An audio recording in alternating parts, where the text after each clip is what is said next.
All right. Hello, DC Shepherd. Am I saying your name right? Yes, you're right. Thank you. Hello. So, yeah, my name is Rami. I guess you know where I would like to start is how you found me or the organization, and like why you wanted to connect with me and the organization. Okay, so where does anybody find anything these days? Reddit. Oh, okay. I believe that you posted in the Ex-Baha'i forum where I'm very active. Okay. I am not an ex-Baha'i myself, as I never declared for the faith, which is what they call that. But I really did feel influenced by them, and I have been working on my own project related to this religion that was very difficult to do by myself. So I would like resources around that. Like basically as a soft reboot to tackle specific issues that the Baha'i faith fails on. So I would like to first start and say I don't even know what Baha'i is. I mean, I did get a little bit of I got a little bit of idea from it through our short talks or chat. Mm-hmm. It's a sort of an offshoot of Islam. Okay, so yes, and well, okay. So Bahaism is a very syncretic idea descending from Shi'i Islam that the 12th Imam of Islam has arrived in the form of the Bab, which was actually an offshoot religion first from Islam. So Bahaism is an offshoot of that. So it's like second order descended from Islam. But yeah, well, everything is second, third, the main difference is that the Bab led a violent revolution and got shot for it. Though Baha'is claim that that the first volley missed. Possibly,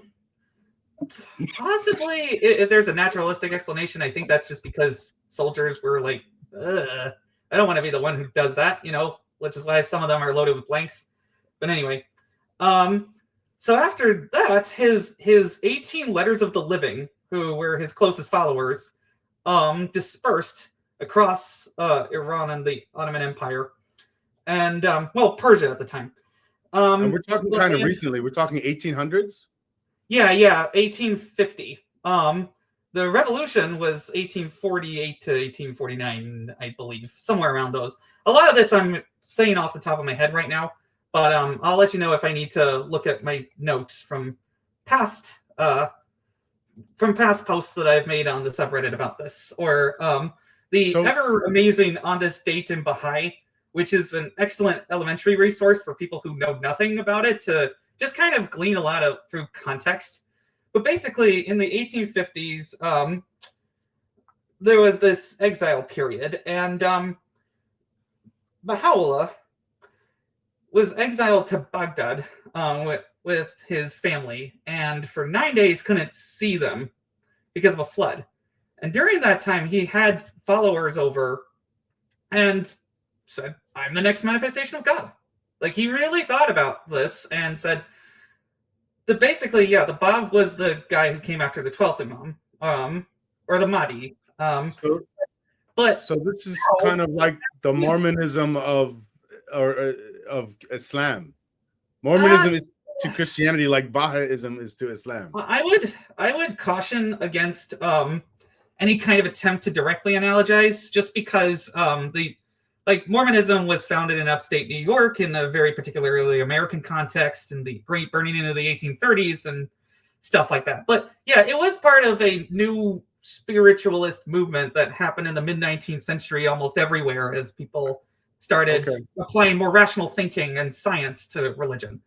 I'm guessing this has been happening throughout the entire time. I mean, I know stuff like this happened 900 years ago in the context of Islam, Right, what was his name? He was like I think there's many, but one guy I know is Ibn Sina.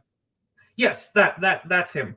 He was espousing the unity of religions, but that's getting into what Baha'is believe, which, again, Baha'ism, the philosophy, is different from the claimed Baha'i faith, and I'll get to that in a second. But basically, the reason why I was attracted to it as a disillusioned young Catholic kid in college is because they were saying things like, we should have racial equality, and women are and men and women are two wings of one bird, essentially women's equality.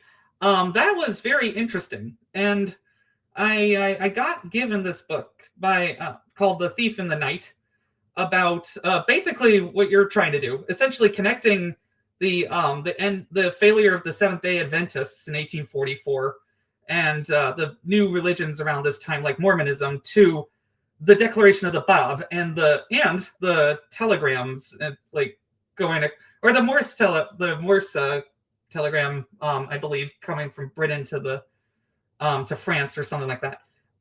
Again, a lot of this I'm just kind of stating off the top of my head from secondary recollections. And what I'll want the cults to help me with is just production, basically, to try and make this project, the hidden faith that I was working on in various video game live streams, bigger than one person can do. And again, like you telling me about anti-trolling was also a great attraction to me, because there are a lot of trolls right now, and they are hard to deal with sometimes when you're a content creator by yourself. It's easy to say ignore them, but then you have to moderate your page for other people, and you're trying to be like, did they mean this seriously? Or I don't think ignore them is a good strategy. Well, we'll talk about that later, but back to Bahaism for a bit. Yeah. Because I'm about to give the distinction. Is that basically they also believe in a hierarchical infallibility. What I mean is that Baha'ullah established in his will that one of his two sons, and he'd already had a succession dispute with his brother Subi Azal, who was exiled to Cyprus by the Ottomans. They separated the brothers whose followers were killing each other. And Baha'u'llah was exiled to Acre, which Baha'is believe means that he was like fulfilling the prophecy of returning to the Holy Land or something.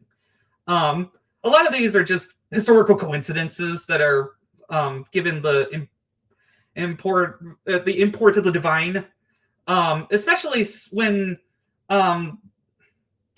Baha'u'llah claims to be a mirror of God's qualities, and that the manifestations are like that God cannot literally come back to Earth because it's too big of a concept for tiny human minds to comprehend unless there is a singular succession of prophets,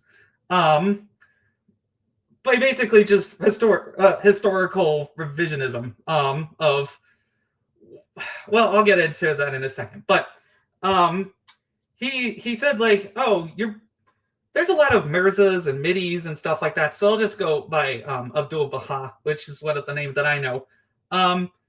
He was the son who his older brother, I think, or younger.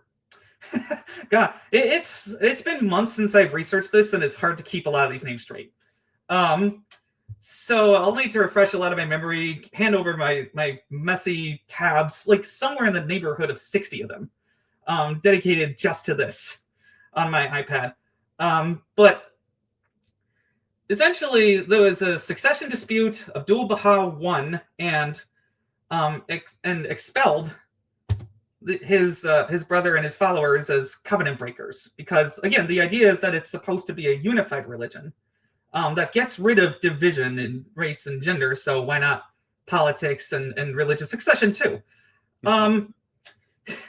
Except that never works, because when the charismatic founder dies, this always happens in every religion ever. So anyway, he then was put in house arrest for a while, and then went to America and almost got on the Titanic, actually, which would have been bad. Arrived in America and met with a lot of like Western spiritualists, like Unitarian Universalism was starting around this time, and he gave a talk in one of their main churches in New York, I believe. He talked to feminists who would question a lot of things and felt like they were being heard by a religious leader. He went to a Jewish temple and was very condescending about, like, why don't you just accept Christ? That'll make everything go away.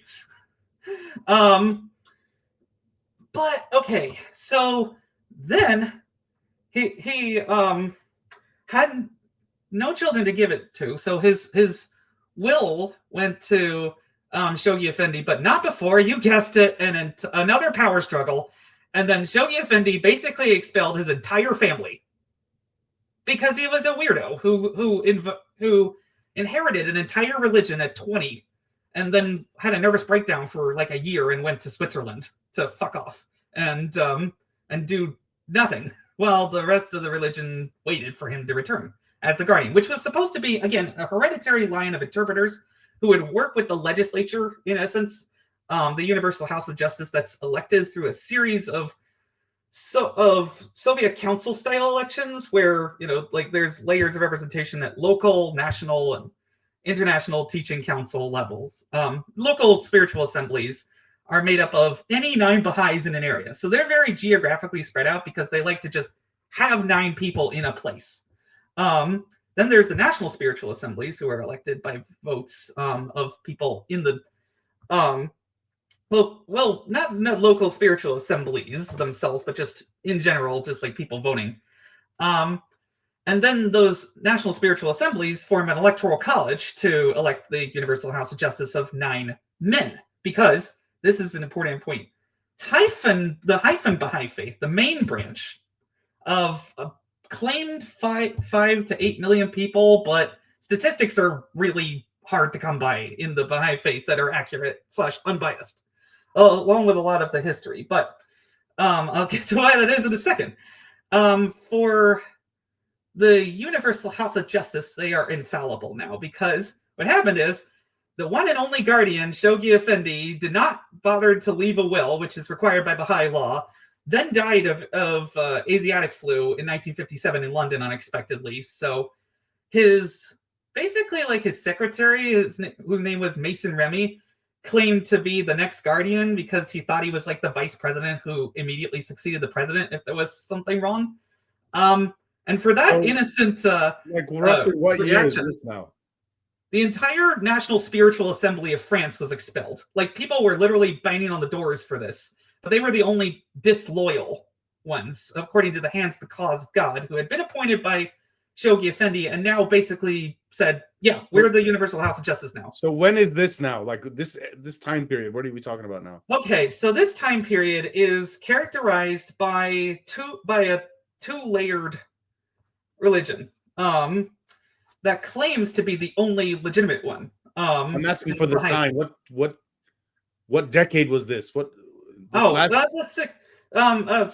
the Shoghi Effendi died in 1957, and then the Mason Remy stuff happened in 1960, and then okay. See, like, this is already helpful because it's nice to bounce off of somebody who has questions, and then I can be like, oh, I'll get to this. Yeah. I'm trying to fill in gaps for the audience. I'm sorry.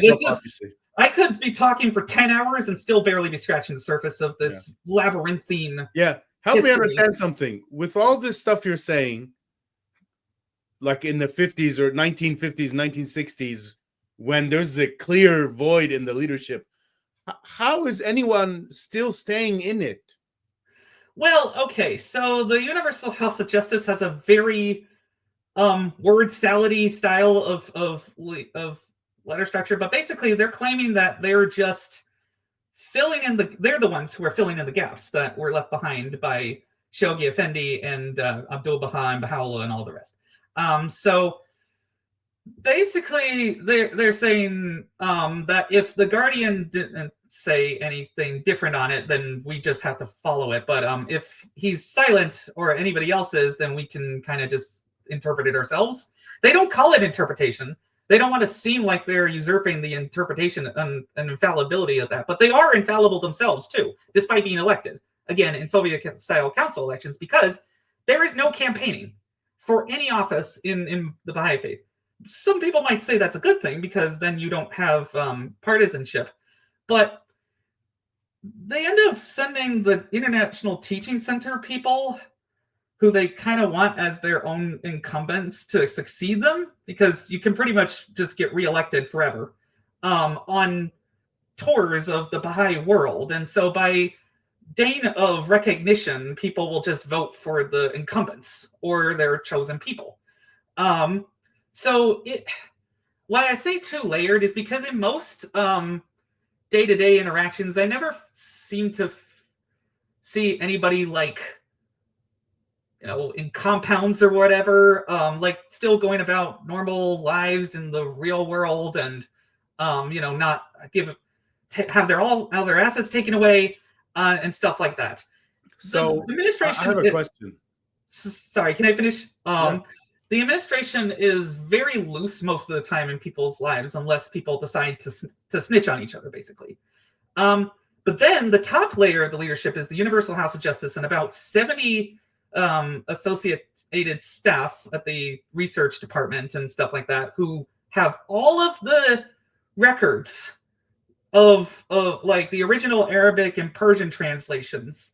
So Western audiences don't know a lot about the Baha'i faith, because they keep it from people.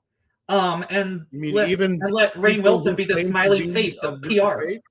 Sorry? You mean even people who claim to be of this faith? Well, I just mean that that like maybe they don't know the whole story, or they choose not to because to go against the Universal House of Justice is to be a covenant breaker, at an extreme point. There have been people starting with the modern internet and stuff like that, who have been not declared covenant breakers, but basically they've had their membership cards revoked, which means they can't vote in elections. I'll get to the implications for my own life later on, but because that should have been the final straw. But okay. So at the top, it is almost certainly a cult, and at the bottom, it's not really a cult; it's a small religion. But it has very cultic tendencies towards not questioning leadership at all for any reason. Such as, if you're writing a book about them, nonfiction or fiction, you're required to give it over for pre-publication review, which is basically censorship, to make sure that it's doctrinally in line. If you're gay married in a civil ceremony, lose your voting rights. If you don't say the Baha'i vow, verily we will abide by the will of God, guess what? Membership revoked. If you continually criticize the administration online, they will hound you. There have been trolls from the main Reddit community of the Baha'is who have invaded the Ex-Baha'i forum before in an attempt to, reconvert them. A lot of this I've seen from kind of the outside looking in, because I was a friend of the faith as an atheist, not a convert myself. I almost did, but then I learned about how they treat LGBTQ people. Trans people, they're a little bit better than like Islam, I think, because they're like, yeah, it's a medical procedure. Just try not to think about it too hard. If you really have no choice, then we'll let you, because the books are silent. So whatever. But for homosexuality, the Guardian is clear. It is a spiritual affliction that requires medical help. And that was like just unbelievable to me, because I thought this religion was so progressive. Again, the main hyphen Baha'i faith that has taken control of the narrative and silences criticism. There are other Baha'is, though, like the Unitarian Baha'is who believe only in Abdul Baha, I think. The Free Baha'is who basically stop at Abdul Baha. The Baha'is under the protection of the Covenant who still believe in a succession of guardians, including Mason Remy, Joseph Marangella. I'm probably pronouncing that wrong, and other such people. All of this is crazy to me. You're opening me up to a world I don't understand. I thought I understood the world. I thought I understood crazy religions and shit. You're telling, what is all this? Hey, I have a very basic question. Why what are people getting out of it? People that are Baha'is today, what are you getting out of it? I think that. Why do they do it? Okay, so this is going to be a little bit personal, but I think that people like that sense of community. Like my ex-wife was a Baha'i, as I've mentioned. I'll get to the vow, but she basically grew up her whole life surrounded by Baha'i friends and stuff. So while you're theoretically able to say no at 15, a lot of people, when you sign the card, since there's not baptism or whatever, like most people who grow up Baha'i do. And her mom was Baha'i, her dad was Catholic, but just kind of chilling out in the background about that stuff. It really is that, because like there are some beautiful aspects. I went to Green Acre in 2012 on a longer main trip with them, and the kids were delightfully playing on verdant green hills while a blue angel was flying exercises over the area, which was very thrilling.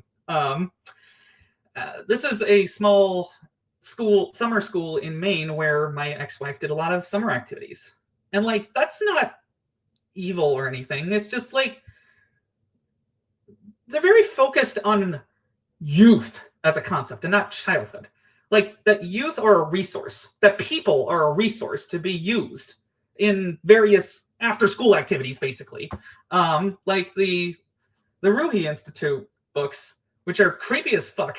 Like read them for 2 seconds and they're really dry and flavorless and just about trying to convert people under the guise of virtue classes.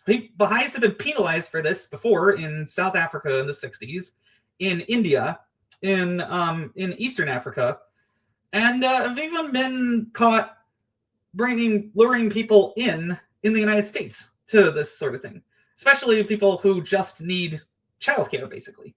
Again, I don't have a lot of these sources off the top of my head, but I can refine them and like help with your help organize them better and really get into all the problems of the Baha'i faith, because I was able to touch on a long overview of it in Fallout New Vegas, which did not always cooperate because the Romans wanted to crucify someone again for talking about religion. In that game, there's futuristic Romans with submachine guns. Anyway, then I decided for a calmer game to do Minecraft in Washington, D.C. There's a mod for that that recreates all of D.C. in an attempt to just kind of generally explain why world peace is difficult to achieve, but also in a Baha'i context. Because here's what they think. They think that if they get enough activities going and people are just unified on their tasks and aren't really interfering in external politics, not even really doing much charitable work, or at least if there is, it's very hush-hush about it. But definitely getting 40% of your after will money to go into the hukukula, which is the shadowy fund that that there's a spiritual obligation to pay into. You can refuse if you want, because if they prevented people from doing that, they would be investigated by the authorities. But they've already been investigated by the authorities for embezzling funds in Italy in 2006.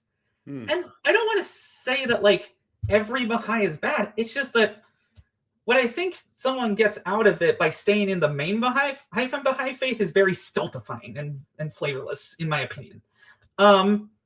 Like, I have a friend who I like met his kids, and they were really nice people, and I thought I could be friends with them through my wife forever. But then we drifted apart just because of the divorce and stuff. And when I got into contact with him and was like, hey, buddy, can you review this for accuracy? Or at least your perspective. He said, I'm not going to look at anything critical of the Baha'i faith. I was like, why? I mean, if you disagree with it, that makes sense. And I'm not trying to change your mind. I'm just like, you're one of the few Baha'is I know who's left, because I ended up blocking my ex-wife and her mother-in-law. After years and years of passive aggression and verbal abuse, including the vow, which, again, I'm like, I'm going to get to that because that's a whole other thing. But he was like, there's just not a lot of sacredness left in the world, and I don't want to lose that. Basically, like, I don't want anything to question the Universal House of Justice's infallibility, because this is my sense of the sacred. Like, everybody has that, some ideal to which they strive above themselves. I believe and have sworn an oath, affirmed, not to a god, an oath to the Constitution and to the United States of America and the people. And I take that very seriously, because I've been employed in the federal government for the past 9 years. Again, I can't really tell you where, because that would violate the Hatch Act. But anyhow, yeah, there's just this sense in the Baha'i faith that everything has to have an asterisk and a sub-bullet point. What I mean is that there's always a caveat to everything. Equality of men and women? Well, women can't be on the Universal House of Justice, so that throws that right out the window. And Abdul Baha was like, the reason will become as clear as the midday sun. Do you want to explain that then? You seem like you know what you're talking about. Nope, nothing. Or how in the 1960s, during the height of civil rights protests and the Vietnam War movement, thousands upon thousands of people flocked to the Baha'i faith. Hippies, black people in the South looking for inclusiveness, all sorts of people. And then they were eventually starved of resources and those communities allowed to rot away, because the community leadership was very Persian and did not want to get outvoted by blacks. So yeah, so there. For gays, like Daniel Ore, he was expelled for having a nice wedding, and has got the letter for that. For me, with the vow, because remember, it's verily we will abide by the will of God. I wanted to compromise. My wife and I wanted to compromise here, because she wasn't very active in the Baha'i faith, and I obviously hadn't converted. So we decided to say, verily we will abide by the will of love. It makes no sense, because love, in my opinion, does not have a will. It is a concept created by human beings, rooted in evolutionary imperatives, and our social structure is our strength as a species. But I mean, it is tangible too. I'm currently in a long-distance relationship with a beautiful Swazi woman in Eswatini, which is a tiny country in southern Africa, and her son. And that feels more real than any relationship I've had in America, closer to me, you know? But for this specific instance, for the wedding in 2017, almost more than 7 years ago, because like my sister's going to get married next year, and that'll be close to 8 years after that. What happened to the time? But anyway, I said, verily we will abide by the will of love. She said that during the ceremony. Seemed like nobody objected. But then my mother-in-law took me aside and seemed very distressed, as she related to me that she really would like it if I signed the document as is. Like, that it was okay if I said whatever I wanted up there, but that I had to still obey, basically. And that was a catalyst for 6 years of kowtowing to their stupid impulses and their ideas, and my wife's weaponized dysfunction. She just wasn't capable of taking care of herself without help from either me or her parents. And so we essentially became all of her parents. That doesn't mean that like she did nothing. It's just that without getting into too many details, it's harder to explain. But yeah, I was kind of holding things down for a while. And Baha'is believe in the fortress of marriage. She used it to keep people out, namely my family, because we had a lot of disputes around the timing and location of the engagement, let's just say. But How I did think she keep them out? What, sorry? How did she keep them out? by manipulating me, by saying that they were against me the entire time, by leveraging my frustrations with them from years and years of just stepping on my toes accidentally as an autistic person, and me stepping on their toes, and blah, blah, blah. I have a much better relationship with my family now. I think getting out from under her influence was a good thing. They're not perfect, and they weren't perfect during the engagement, but I don't care anymore. I just want to move on. But the thing is that she never takes responsibility for anything, and she never did. So like, she made me pay half the lease break fee when she was unemployed. So her parents paid the other half. She seems to be doing well now where she is. It's just that she also took my therapy cat. She was never held accountable, because accountability is an allergic word to hyphen Baha'is. Because accountability means that people actually have to talk about hard things. And they can't. They can't. Not really. They offer all these empty promises of world unity. But you know how they want to accomplish that? By just waiting around for the rest of us to die in the calamity, which is supposedly after the lesser peace, I think, which was supposed to happen in 2000, but they covered that up. Shifting dates in religions. What else is new? But now they're just on 9-year and 5-year and blah, blah, blah plans that feel like something out of Soviet Russia. And people are just going along with it. Like, at least those who still feel like they have to have their entire social structure intact. There are definitely, there is definitely a small community of ex-Baha'is that I think would all be thrilled to help with this project, to contribute their own resources. Are on this date in Baha'i, which is a fantastic little subreddit that just lists a bunch of events in Baha'i history on this date from a critical perspective. So things like, there's very little commentary from this subreddit, but the poster is a guy who can sometimes post cheeky little photos next to the text. Like for the one on scholarly review, just like a tape around a book, because it is censorship. Because I would never have fit in. The thing is, if I ever believed in a God, that God would be so fucking annoyed with me, because I would just be constantly questioning it and constantly annoyed at everything that doesn't make sense, because my brain just doesn't work like that. Things have to make sense for the most part for me. And if I don't know about something, or it doesn't make sense to me, then I just don't know. I think life's better that way, because then I can just appreciate the beauty of the ocean without thinking that somebody sculpted it in universe sims or whatever.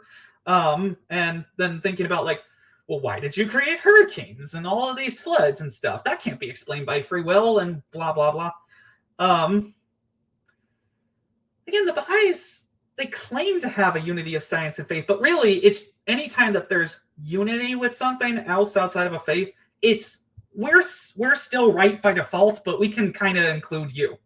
Like how the Catholics co-opt the Big Bang to say, well, this is a singular moment in creation. Well, now science is thinking that maybe universes are born when they clash with each other. Big Bangs just happen all the time for billions of years, and we don't know. The point there is science is moving, is sort of a moving target, because we never arrive at the full truth. And here's the thing, all these religions claim to have the full truth, so when they change their mind towards science, well, they're going to have to change their mind again when science changes again and keeps changing. Well, the idea was supposed to be for the Baha'is that they would always be evolving, because there would always be a living interpreter who would always have succession. I don't get Abrahamic religions and their obsession with being first, or on top, or what I call supremacism in thinking. Supremacism in thinking is the worst thing in the world. It is the foundation of evil. that you're better than other people. Or not, well, better maybe, but it's first saying we're right, everyone else is wrong. Well, again, the Baha'is do this in sort of a passive-aggressive way that makes you feel like you're accepted when you're really not. Like, oh yeah, you know, Jesus was a cool guy, but from with hindsight for hundreds of years. And again, they claimed to be above the whole succession disputes thing and then have that happen anyway. What I want to do as part of this project is have some minority Baha'i voices on, like from the Free Baha'is. They run a cute little magazine, actually, and I might contribute an article to that as a guest, just about this, basically. And like, hey, you know, the hyphens are eventually going to fall because their population is aging badly. Like, most of the Baha'is that I know were in their 60s at the time. And okay, now it's making more sense. Now the world's making sense for me. Yeah, and again, I'm like not even scratching the surface of the surface here. For 3 hours, I expounded on this in 2 live streams that, again, were kind of messy because I was sort of giving an intro overview. So, like giving my hypothesis that a lot of it is just a really good idea twisted by the usual forces that corrupt religion, which is supremacism and cultism. And because I think cults can happen in any faith. Like, look at Deus Vult. That idea. It's cultic thinking from a Christian perspective applied to internet culture via the medium of Dark Souls, whatever. You know, there's great suggestion that the reason that Republicans won the 2024 election was in part because young men were disillusioned by mainstream sources of information and felt persecuted by Black Lives Matter and other sorts of social movements that were like Time's Up for white men and stuff like that. And so felt accepted in the MAGA cult and then just sort of ignored any contradictory information about the economy or anything like that, and have sent us on the road to perdition. I mean, part of joining the Uniting the Cults is to find some sense of community there, and also safety, because we're a nonprofit, right? Or at least you're setting up one. I don't know about the incorporation paperwork or any donations that you've taken in, but I hope that through our combined efforts, we can start to get this off the ground as a way for me to find something else to do that I really am passionate about. Because I like my work, it pays the bills. I'm not passionate about it. But it's difficult to do a full-time job, try to have some semblance of a social life, and do all these things. Because the hidden faith isn't even a subset now of what I do. I was doing live streams on the election. I do a live video game news review show called Sunny Redemption Sailing every other week or so with my friend Kevin. And I'm currently working on a novel called The Wind Empress Darkblight, set in a steampunk fantasy universe. So I have a lot of things on my plate, and a lot of this is me choosing to do that to avoid the inevitable yawning feeling of that we're all doomed as a planet. But also, like, I want to really strive for something that I'm passionate about, to show the kid I want to adopt that he can be passionate about something too and succeed in the United States of America. Because I had a lot of help. I worked hard to succeed. But if I had been born in a lot of other places in the world as an autistic person, I would have been killed. You know, or just not given a lot of resources. Or even in the United States. Like, that's just ridiculous to me. But or freedom in general. Yeah, well, I think that there is a bit too much individualizing of society as well. That we need to come together in communities to some extent, and that religion was the main way that people did that for a very long time. And now that's fraying, and there just isn't anything to replace it. Like when Reagan emptied the mental asylums in the 80s and there just was nothing. That was horrible. It is horrible. And like, if the Baha'i faith actually used its principles for good, like to impact the external world instead of just talking amongst themselves for the most part, and again, sending a few friendly PR faces like Justin Baldoni or yeah, you get my point. They have a few celebrities in a Scientologist sort of way, but not nearly as many, because the Scientologists really went after celebrities in order to whitewash their image. And again, they don't like attack critics if they just leave and are quiet for the most part. Like nothing like Operation Snow White, I think it was, where the Scientologists burst in and knocked down the doors and like stole people's tax information. I didn't know about that story, but yeah, I know a little bit about Scientology. Yeah, it's horrible. I guess in some ways that's the worst religion. It's like more powerful than the U.S. government. In some cases, yes, they did manage to where the U.S. government was trying to sue, or I don't know what the U.S. government was doing to try to like criminalize, They were trying to remove their 501c3 exemption. Oh, that little thing? Okay. And then, yeah, they just hired a bunch of lawyers to dig around and suffocated, and the U.S. couldn't even handle it. That could be an interesting little stream to do, because when I do for my flight sim history stuff, that was the other like kind of bucket that I create stuff in now, especially with the TikTok ban looming. So I don't really do just, short, dumb clips much anymore. Is that, oh, wait, hang on. Okay, well, now I lost my train of thought on that. Oh, let's continue. It happens to me a bunch of times. Yeah. We can always get it back. It'll come back. Yeah. So, okay, so you gave us I know, sorry. For flight sim history. Okay, so sometimes being autistic is like living in 3 parallel realities at the same time and thinking 3 different streams of thought as a result. But just means you're smart. For flight sim history, I use Microsoft Flight Simulator 2024 on my Xbox like a digital globe, and fly over areas and try to talk to people about facts related to them. Like, I felt so compelled to do this because of the Israel-Gaza stuff. I have Jewish friends. I have a Lebanese friend. It was tearing me apart. I thought that maybe I could try and, cut through narratives and stuff like that on both sides of the aisle with regards to that, in favor of trying to implement practical solutions for, or at least advocating for practical solutions such as donating to World Central Kitchen for the situation that don't necessarily involve governments, even though I can understand how the government would think in this case. It got drowned out in the noise online. That is very hard for any individual creator to overcome now when they're starting out. Because I've always wanted to do this. It's just that I didn't have the technical expertise or the ideas that were different.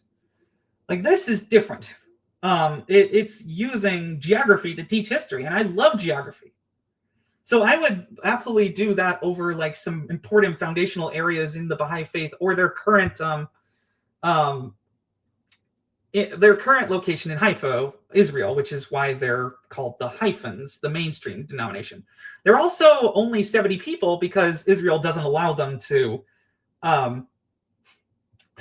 actually bring any or convert any people to teach, as they say, as the Baha'is say.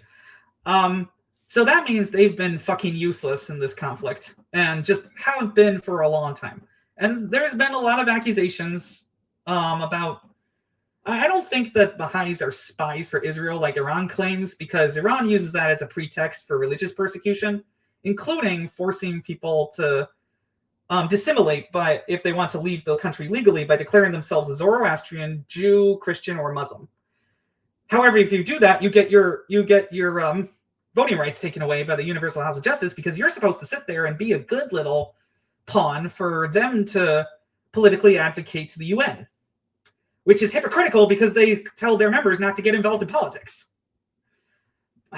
and so it's either that, or you have to cross the Khorasan eastern border into Pakistan, I believe it's called, through Baluchistan, which is currently an active war zone due to terrorists. So it's an impossible bind for a lot of people, and I want to use geography to show that by saying, like, this is how they were part of this or not, by pointing to specific areas. Like, Abdul Baha had a bunch of land that he owned, but that he sold out from under the Palestinian tenant farmers to the British. Now, I think that a lot of the Zionism yelling is overblown, simply because there was peaceful emigration for a century under the Ottoman Empire, before the mandate ended. Again, under the mandate. And Jews and Palestinians killed each other over this territory before even the 1948 war. The Nakba was worse, but, like, history does not pick good guys and bad guys for the most part, unless it's something like just absolutely egregious, like the Atlantic slave trade. Then something like this, there's always people with different perspectives, and learning about the Baha'i role in this and what they felt they had to do, which was bow down to any government instruction, no matter what. You can disagree with that or not, but I want to explain it. You know what I mean? I want to explain this part of history that I found out that is kind of hidden. Because, again, the Baha'is kind of don't want people to know, really. They say independent investigation of truth is encouraged, but only if it leads to where they are. If you independently find where they're already at. And then if you leave, it's unfortunate.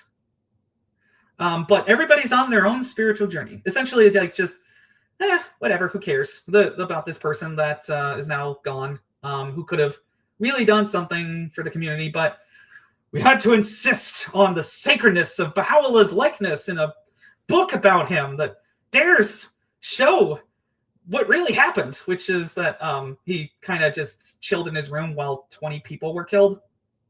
And condemned it later, but didn't do anything to stop it exactly. Or even just, like, good, interesting stories, like that one of his younger sons fell off a roof and died. That's hard. Like, just learning about this person, it takes a certain kind of ego to declare that you're the next prophet from God. I've started to wonder if maybe it's the desert heat a lot of the time, where you can see visions and get dehydrated and things like that. I think there might be drugs involved in some of the cases. Because, well, I have also done consciousness expanding drugs a couple of times. This is only shrooms, but it definitely allowed me to see, like, different perspectives of myself from outside myself due to ego death, but I was still very much aware of being in the real world. With the Bob, like, he had seizures on the floor. So maybe, but that can happen with neurodivergent people. So maybe it's just neurodivergence. Because, like, we have too many nerve endings in our brain, and that causes us to think about all angles all the time without necessarily giving them priority order in a good way. Or in a way that's socially acceptable to neurotypicals, which is basically everybody else. And so, like, we were the people way back when who ate a funny mushroom and started talking about the gods. Because that was just what humans did. You know, like, looking at these prophets as people makes more sense to me, because people are flawed. Okay? But people also have, like, drives and passion and really good ideas. And I think Baha'u'llah, having studied with the with Shia clerics for a while, was like, this could really be something global. Which is a noble pursuit. It's just that they do kind of deify him as a manifestation of God, and are not allowing anyone to have graven images or things like that. Or if they do, like photographs, they have to be treated with utmost reverence. And I'm not trying to step on what other people consider sacred, but like, seriously, this guy was a dude who lived in the modern day. Like, Baha'ullah and later are the only prophets, like Joseph Smith, that we actually know the lives of. And none of what that tells me says anything different from an ordinary person. Muhammad has solid evidence for his existence, but some parts probably were embellished. Because yeah, that would happen. There was a lot of succession disputes, the whole Sunni Shia split and all, and a lot of different interpretations in Islamic schools of thought that I'm not very familiar with. I would very much appreciate your insights as an ex-Muslim, because I'm an ex-Catholic, though technically I'm not allowed to disenroll from the Catholic Church. There was a loophole to be able to do that from Ireland a long time ago, but they took that away, and it makes me sad. Because I would love to be struck from the baptismal rolls. I had no choice. I was a baby. Not that I blame my parents, obviously, but they taught us to be good people. So they didn't raise us strongly in any religion. Me and my sister. What they did do was give us the tools to think for ourselves, to really think for ourselves. And so, of course, when somebody was like, independent investigation of truth is great, I was like, oh, yeah, maybe it really is. Because even though I didn't find the religion I was looking for, it ended up giving me a whole new understanding of comparative religion. And I really like sociology. That was the class in freshman year of college that really changed my outlook on gender and cultural norms and everything like that. Because I was taught the dominant culture. And it helped me see, college helped me see how artificial and constructed everything is. That doesn't necessarily mean that everything is meaningless. People give things meaning. I just don't like the idea that somebody is just saying that there's a God that gives that meaning, but you're not allowed to question that. Because, well, he conveniently never answered the phone for me when I was 10, wondering what the heck was going on with my brain, and begging God to not make me autistic anymore so I could just be a normal kid and not get picked on. Or yelling at him in the parking lot in college while I was suffering from mono. The Baha'i faith was really my last chance to have a relationship with any concept of a God. And this felt like the final straw, because if a religion that outwardly proclaimed to be equal and inclusive had all of these fucking asterisks everywhere, and all these arcane rules, and all of this hidden information. That's why I call it the hidden faith, because it really is very obscure still, which they then use to justify the scholarly review, because people will get the wrong idea. Well, they won't get your idea. That's the thing. Your centralized message that you impose on everybody else, or at least in the community. They say, well, we don't judge. But that's to just like politely tell gay people who are married that want to join the Baha'i faith to fuck off, basically.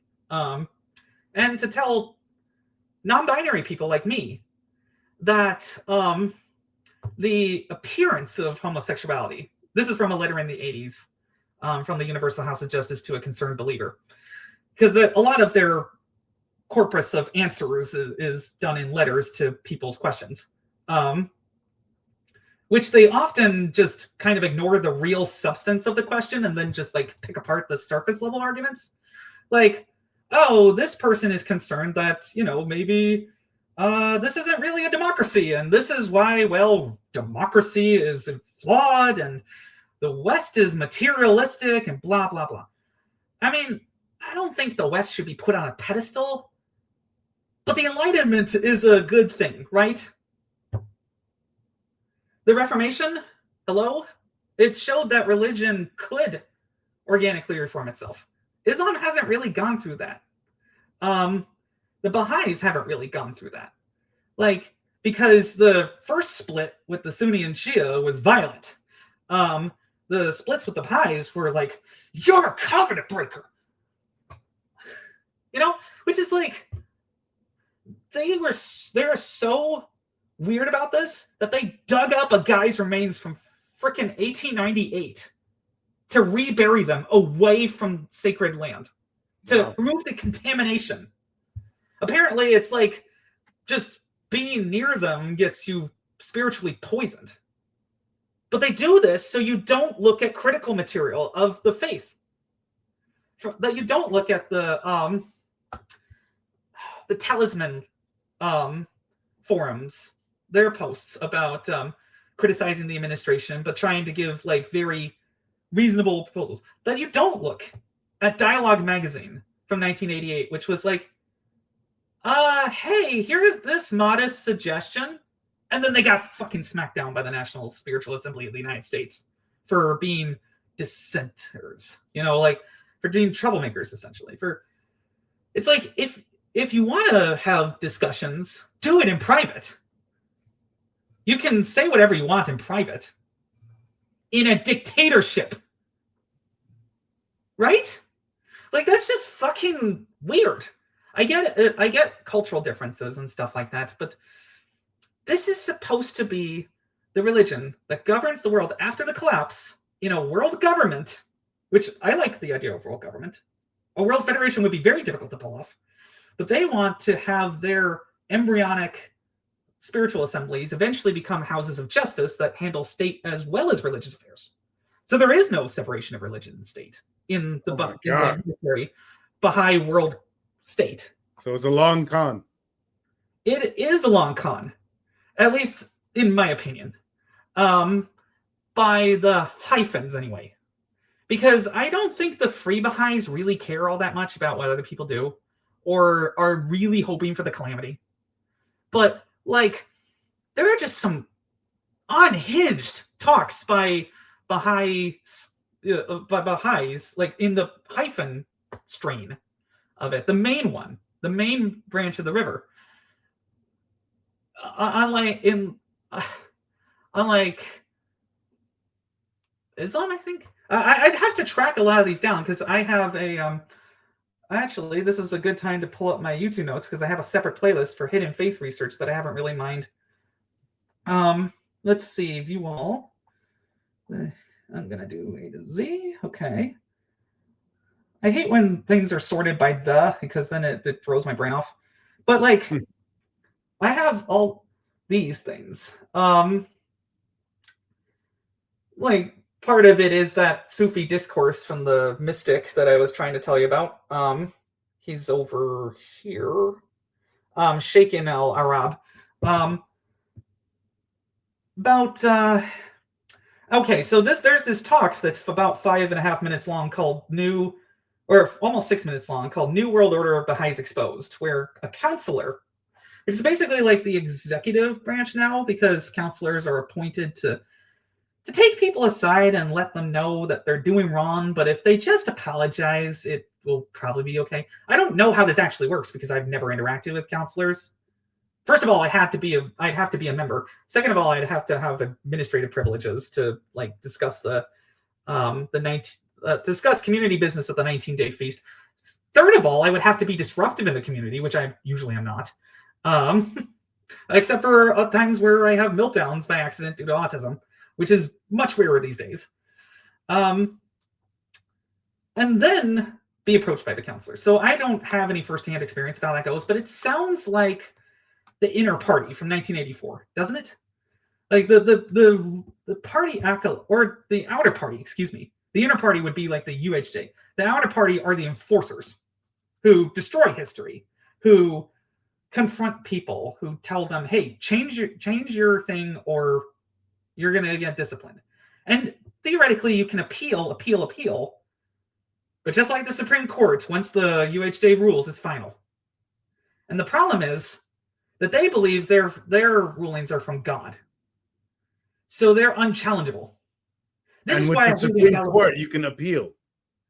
Well, in the Supreme Court, so after that point, technically not, but there are checks on the Supreme Court that theoretically are supposed to be used, like impeachment. not really, but it has been done a handful of times. Well, what I meant was every court decision can be changed by another court decision. Oh, yeah, no, that's true. It's just the use of appeal kind of threw me off. But yeah, appeal is probably not the right word. Sorry. No, it's okay. Similar to, and I'm against this one, but we had Roe v. Wade. I think that was good, and then we lost it. And then Dobbs, yeah. Well, basically, one thing that I would suggest is that Congress actually do its job and jurisdiction strip from the Supreme Court. In modern times, they've only done this once. Basically, Congress should have already made a law about abortion, yes, and they tried after this failure. The law would have to say, though, that no appeals from federal court can be done to the Supreme Court on abortion cases. Period. So that nobody could try this shit again. And that means that effectively the Supreme Court will be blocked from ruling on the constitutionality here of the law. That's what jurisdiction stripping is about. It's been barely tested because there are easier ways to get the court to do what you want, in essence, stacking it with the people you want. That's what we have now. But if people knew more about these things, if there was a mandatory retirement age, we would have been better off. Right now, the UHD is essentially an elected Supreme Court that, again, is done through council democracy, which is when you elect people who then elect people who then elect people who then elect the people at the top. So there's like 3 layers of there's 2 layers of insulation so that people can't directly decide on the UHD people. And again, they're prominent people who go around town. Pretty much the only way that somebody gets replaced is if they resign or die. So it is essentially an elected theocracy too. And it's combining the dangerous qualities of both in that it believes it is infallible. And I'm sorry, I don't care how you think it's sacred or not. Infallibility is wrong. Anyone claiming to be all 100% right all of the time is incorrect. If people have reasonable objections to that, then I will hear them. But if people want to say oh, you're just an enemy of the faith, I'm going to ignore those people. Because I know you said that ignoring trolls isn't really great, but there's no point to having a fight with a Baha'i because they'll either claim, oh, well, I can't really give you the answer to the question that you want, so I'm just going to give a bunch of happy self-help talk and then leave. Or they just get kicked out by the moderators. We have a really good moderator in, what is his name? Sorry. Why is his name relevant? Well, because he could be a really good person to reach out to. He's the moderator of the Ex-Baha'i community and can probably give you some, can give us some pointers. Let's see community info. Okay, Cultbuster 2005 is his screen handle, and that's who I'll probably be primarily interfacing with when it comes to trying to marshal community around this project specifically. Because I have posted before in it about past links and stuff, and that's worked out really well. I even posted those links in BahaiForums.com, but got a passive-aggressive response. Not from Sen McGlynn, who's a Baha'i scholar who is disenrolled, that I also want to interview about a lot of things, but a different guy from Australia who's unhinged, so unhinged that he is allowed to criticize the administration on their lack of adoption of Esperanto, which Abdul Baha really supported when it was founded, as an auxiliary language for the world. Pretty neat idea. But he said all these nasty personal things to the Universal House of Justice and stuff like that. And they just kind of tolerate it because they know that he'll be even more unhinged if he's kicked out. So they just kind of tolerate his abusiveness because they have no other choice. Because the polite passive aggressiveness inherent in a lot of Baha'i interactions demands that people stay silent in the face of abuse. I couldn't go to any Baha'i authorities about feeling pressured into signing a marital vow that I didn't believe in because they have an answer for that already. It's suck it up. You know, like that's fucking stupid. But he said like, I know what you mean. Why don't you talk while I find the post that he said, because it is crazy sauce. Anyway, talk about what? What do you want me to talk about? Sorry, the wedding vow, his response to it, because this is the kind of thing that about my. Well, I was gonna say this is probably a good time to stop, and we gotta. Well, I'll give you that. I'll give you that after I say this, because this is a quote from the Baha'is about atheists that was always bothered me, but was always contextualized away with happy talk, like, "Oh, that's not really for nice atheists." No, it is. "Oh, son of dust, beware! Walk not with the ungodly, and seek not fellowship with him. For such companionship turneth the radiance of the heart into infernal fire." Baha'ullah.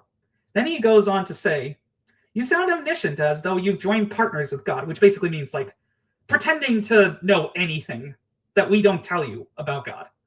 "I have everything I need to know about you," which was my thing, where it's like, if you don't apologize, I have everything I need to know about you, and I'm never interacting with you again.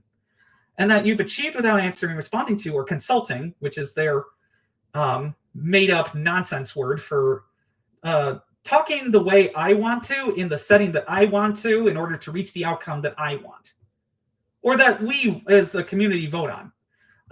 The I is my ex-wife using that to essentially belittle me and never allow me to be right on anything. Several pertinent questions already put to you. As with everyone, myself included, we must address questions raised if we seek sanity and better evenings and an apprehension of the existence of God. This is why you don't address what's proffered on this interactive site. Know thou for a certainty that whoso disbelieve in God is neither trustworthy nor truthful. This indeed is the truth, the undoubted truth. He that acteth treacherously towards God will also act treacherously towards his king. Nothing whatever can deter such a man from evil. Nothing can hinder him from betraying his neighbor. Nothing can induce him to walk uprightly. Baha'u'llah, Suri, I'm probably going to butcher this, Suri Muluk, Suri of the Kings, paragraph 60, which is basically his diss tracks to every single European leader except for Queen Victoria, because they love monarchy when it's noble, when it does what they want. And this, again, cuts against the whole don't get involved in politics if the guy who was the founder was criticizing political leaders for lack of spirituality or unfair treatment towards Africans or anything like that. It's a distortion commonplace in the Baha'i faith to say, oh, well, Abdul Baha predicted this, or they were great about saying this, but then it's like, oh, when you actually look at the whole context. But they don't want you to look at the whole context. And we're entering into an era where people don't look at the whole context because they don't know how to read critically. And I want to be part of the solution for that. And I think you guys are going to be great for that. I'm excited to work with you. Cool. Truly. Well, that's good news. So I guess what we should do is we consider this one done, and we talked about Bahaism a little bit, just a little bit of an overview to give people an idea who don't know anything about it, like me. Essentially, a redo of my first live stream, but with a calmer game like Flight Sim. And I say we. I was called the Miss Grizzle of the West, the Wasteland, by a commenter, which was pretty cool. Anyway. So I say we schedule another time to meet, and in that session we'll talk about what sort of help you're wanting. That'll be in the new year. Sorry, what? That'll be in the new year for sure, because I'm headed to my family from the 20th. Yeah. Until the 4th or so. Okay. All right. Do you have any last words? Well, I'm also excited to talk about about the Byzantine Empire's role in the religious development of the Middle East, specifically. That sounds like in an overview, of course. And I don't claim to be an expert. I'm just a self-taught history nerd who really is passionate about this stuff. So if I get something wrong, then it'll be nice to have a team to back me up who will be like, actually, it's great to bounce off of people, to have a community. Sure. What I was going to say was that concept. Are you talking about like a podcast on it or something else? Well, that's basically what I'd be doing, is live streamed podcasts on this kind of thing, for Flight Sim History or something else, as part of History Flights Productions on YouTube, which currently has 33 subscribers. So if anybody would like to check out my past work and to leave good feedback on it, constructive, as well as subscribe and hit the bell icon for yeah. Say all that right now, and I'm gonna make sure that I'll edit all those links. I see. I'll put some of it maybe directly in the video, but also in the description. Right. Okay. Yeah, that makes sense. Cool. And then what I'll have you do is email me all the links you want me to put in there, and so I'll have it ready. I see. Okay. Yeah, definitely. Yeah. I'm super excited to be working with you here. Okay. Well, thanks for coming on, and we'll see you next time. All right. See you next time. DC Shepherd. Bye. All right. Bye-bye.